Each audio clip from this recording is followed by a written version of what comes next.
In today's Leeds news, Kamara joins Rennes, Christensen exit latest, behind closed door friendly results, Rennes interested in Summerville, more noise around Firpo, and Gnonto Everton latest.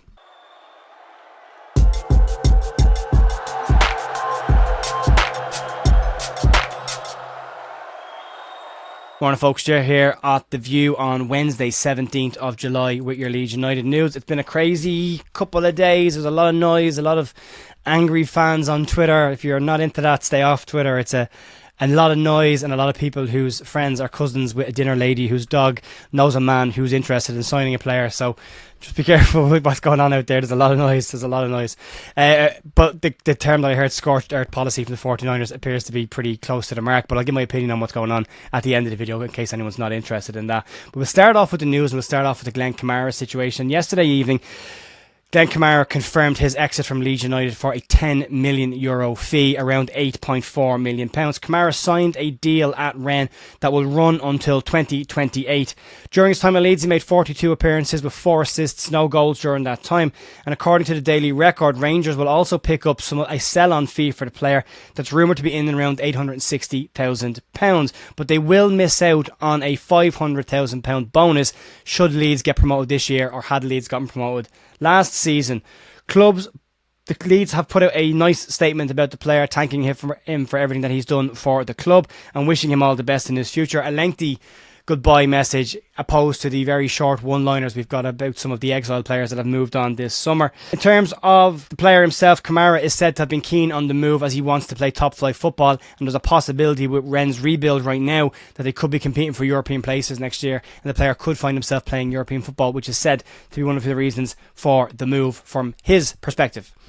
Moving on to a player that also has an interest in leaving Leeds United, and it came out last night that Rasmus Christensen is hoping to get an exit from Leeds United ASAP and does not want to return to Leeds this summer. Apparently, according to other rumours that are out there, Leeds themselves are said to have told Christensen to stay away from pre-season training right now while they try and negotiate a move for the player. It is only a rumour, so pinch of salt on that one. But according to Florian Plettenberg and Tipsbladet in Germany, Eintracht Frankfurt are said to have a serious interest in the player. The report states that Frankfurt and Leeds United are in negotiations around the move for the player. Frankfurt are looking to try and loan the player for the season, and Leeds are favouring, ideally, a sale of the player, but could be open to just getting the player's wages off the books for the season and dealing with it next year if he has a better season in Germany.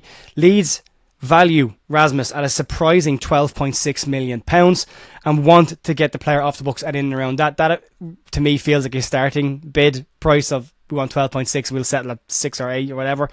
Anything more than 5 I think is a decent fee for the player after what his last couple of seasons have been like. Leeds have been heavily linked with moves for Jayden Bogle. It's expected that they will try again for that player, and we'll wait and see if that one goes through. Personal terms on Christensen are said to have already been agreed and not an issue, and we'll find out over the next couple of days if that move takes place. Also, FC Mityad, his former club, were said to be interested and held talks with the player, but the player himself has rejected the return to their club. In some non-transfer related news, for a nice break and a nice change for a minute, Leeds had some behind closed doors friendly yesterday. 2 for the under-18s and the under-21s, and another third game that was for the senior team. The first was the under-18s clash against Rangers under-18s. Leeds running out 3-0 winners in that. An under-21 selection then played the Rangers under-21 side, or what was labelled as a Rangers B team with some first team players in that mix, and Leeds ran out 1-0 winners in that game. A nice day in Glasgow for both the under-21s and the under-18s. Yesterday also the first team had a selection with 4 under-21 players in their mix as they took on Michael Scubala's Lincoln City yesterday in a behind closed doors friendly. Also a 3-0 win for Leeds was recorded, Joel Perreault scoring 2 goals and Charlie Crew scoring the third. Also Harry Gray made his senior appearance for the club, coming on and playing 10 minutes in that game. One to keep an eye on, that Harry has now been involved in the first team training and has jumped past the under-21s. I would expect Harry to be mostly involved with the under-21s and 18s next year, but if he's good enough, he's old enough, we'll have to wait and see. On a player that's been linked heavily with a move away from the club, and sticking with the Rennes topic, yesterday after completing the capture of Glen Kamara, Stade Rennais are said to be interested in making a move for Leeds winger Kristensen Somerville. According to Foot Mercato, Rennes are labelled as having a serious interest in the winger. Rennes could lose their young starlet Dessine Dewe this summer to Paris Saint-Germain for rumoured to be in about £40 million move. However, Rennes themselves value Summerville at in about £20 million, which means a move would be very unlikely considering Somerville has already rejected a move to Brighton and Hove Albion this summer of a bid that was rumoured to be about £40 million. Leeds are said to be holding firm on their valuation of the player and will look for minimum of £40 million for the player should offers start to come in again. Leeds will try and maximise the value they can get from the player. We'll see where that money goes. We'll see what happens. But again, we'll talk about that in a minute. But it's another team that are interested. The first team that moves will likely kickstart that. We saw with Archie Gray as soon as Brentford made the move. Spurs got involved and declared their interest for the player. With Somerville, you need somebody to put an offer on the table. But as has been said, a lot of clubs appear to be removing players from their books before they add any to it. Another potential exit and noise that came out yesterday around the future of Junior Firpo. We talked about yesterday that a rumour had come out that there was interest from Betis in bringing Junior Firpo in. They looked for a loan apparently during the negotiations between Rocket and Llorente. This is still very much in rumour territory because it's only ABC Sevilla that are actually bringing out this story, and now it's been picked up by Team Talk in the UK. And the reason I say that is yesterday I said that be careful what Team Talk say. They don't get a huge amount of information right all the time.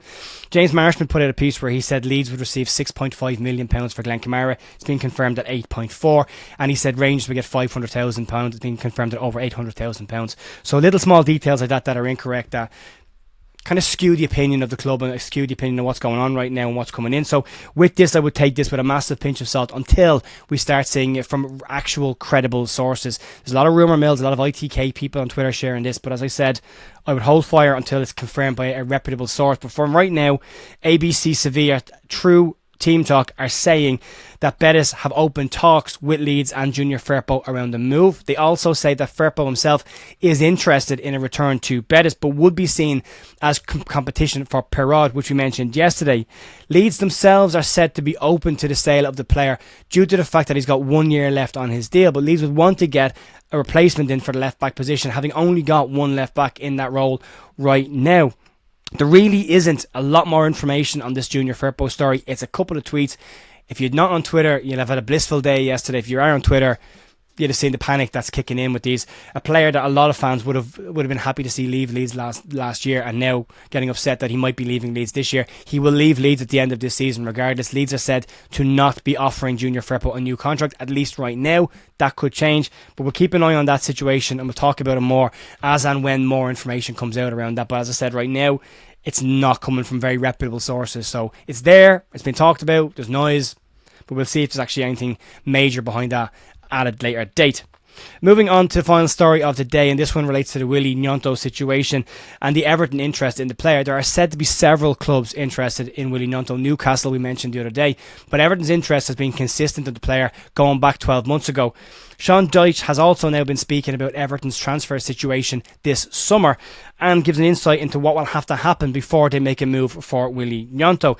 Sean Dyche, speaking to the Everton YouTube channel, said that Everton will likely have some major exits this summer and some shrewd strategic incomings to fill those places. Dominic Calvert-Lewin is expected to leave the club this summer, and Onana is expected to move to Aston Villa. And any chance of a Willy Gnonto move to Everton will not take place until Onana has confirmed his exit to Aston Villa, and that deal has been confirmed. Sean Dyche has confirmed that Everton will need to bring in money before they can then spend the money, a similar situation that we seem to be seeing with Leeds United right now. But Willy Gnonto is one that is expected to leave very soon. Leeds value Gnonto at in and around £30 million. Sean Dyche himself and Everton last season bid £25 million for the player, which was rejected by Leeds. This season it could be kind of tougher for Leeds to get a £30 million valuation. A very average season for Willy Gnonto compared to what we expected from him last year may have dropped his value slightly, but Leeds are in a position where they can hold firm on this, but have said and have made this clear, if a player wants to leave Leeds and Leeds can recoup the value, they will let the player go. Similar situation to what's happened with Glen Kamara. Player was keen on the move, Leeds let him go as long as they got the valuation they wanted in for him. We'll see if they replace him. As I said, Gnonto isn't expected to move anywhere towards Everton, at least, until Everton complete the sale of Onana to Aston Villa for a rumoured £50 million. Gnonto wanted to move to Everton last summer. He may very well get it this year, but whether he gets it on his terms or Leeds' terms remains to be seen, and one we'll keep an eye on over the next couple of days. It's likely to heat up in the next few days. And moving into the Harrogate game on Friday, we're likely to see some movement. We're expecting Max Fober and Brendan Aronson back at Leeds United tomorrow. That was the rumour they are set to return. Rasmus Christensen has been asked to stay away. In terms of what's going on at Leeds, and my personal opinion on the situation right now is a lot of the players that have left Leeds are players that weren't here last year and weren't involved outside of Archie Gray and outside of Glen Kamara. And if you go through the list, you've got Mark Roca, who wasn't here last year, Diego Llorente wasn't here last year, Robin Koch wasn't here last year, Darko JB wasn't here last year, Sonny Perkins wasn't here last year, Cody Drama wasn't here last year, Ian Paveda wasn't here for most of last year, Rasmus Christensen wasn't here, and Max Fober weren't here. All players expected to leave. Charlie Creswell left. He was a bench player last year, barely used. Jamie Shackleton, bench player last year, barely used. Liam Cooper, bench player last year, rarely used. And Chris Classen was the third choice goalkeeper and rarely used. Glen Kamara and Archie Gray are the two outliers in that. So two major mainstay first team players from last season's squad have gone. Two more are expected to leave in Somerville and Gnonto. 4 players from a starting 11 perspective, but Leeds will want to bolster the squad a bit more, and I think likely Leeds are going to need 5, 6, 7 players at this stage of different rankings. They'll need a couple of first team players, and they'll need a couple of players that can make an impact off the bench, likes of Joe Rothwell level players. I think where Leeds could actually strengthen that bench area, but it's very early yet for me. I still think there's time. I still expect us to do business. I still expect it to kick in. We won't hear anything from 49ers. We know they work in silence. People on Twitter asking the club to make a statement and come out and say something. They're just not going to do it. They haven't done it so far and they won't do it now. But we'll have to wait and see. It doesn't make any sense for me for the club not to build the squad this year. Maybe they're looking similar to Everton at getting money in, see where they sit with the PSR situation for the next 12 months and then make their moves. But they would want to start making moves pretty rapidly. You want to see a player come in this week and maybe a couple next week before you start to get into the 2 weeks before the start of the season, bring in 1 or 2 before that as well. We know the situation with the Premier League young players. They're likely to go on tour with the Premier League sides before they're then released to go on loan. Likes of Alfie Gilchrist is still expected to be a target of Leeds United, but won't happen till very late in the window. So there will be the loan ones that will come late in the window. There may be some moves that come earlier. There's not a huge amount of information. We know that with Leeds, you're not going to get leaks. Any player that is being mentioned with other clubs. Oliver Skip now being mentioned with Leicester. So for me, I'm going to hold fire on a total reaction to this until the window is closed, or at least until the season kicks off, to see where Leeds actually are. You know, you can lose your mind about it right now, but ultimately there's still time. It could still change, and an emotional response to something now might look a bit overreactive in a week's time if players do come in. That's a big if, though. That is an if right now. Hopefully they will do it. I hope the faith and the hope is rewarded. If it's not, I'll be a very vocal person against this transfer window should it continue on the manner that it continues on, and Leeds need to keep hold of Georgina Rutter. There's rumblings of another move for him, but again, very much rumblings, and we'll cover it with more detail as and when we get it. As I've said all week, I'll be back in the evenings to cover anything if anything dramatic happens. There will be the podcast that will go out tomorrow. So a couple of announcements about some new shows coming to the channel for the football season when it kicks off around matches. One that's very interesting and I'm pretty excited about it, but we'll give that information out on the podcast tomorrow night so you can check that out. Then that's it for me today, folks. Longer video, a lot of stuff going around, and I'll be back tomorrow morning for more Leeds news. Have a great remainder of your day. I'll talk to you soon. See you. Bye.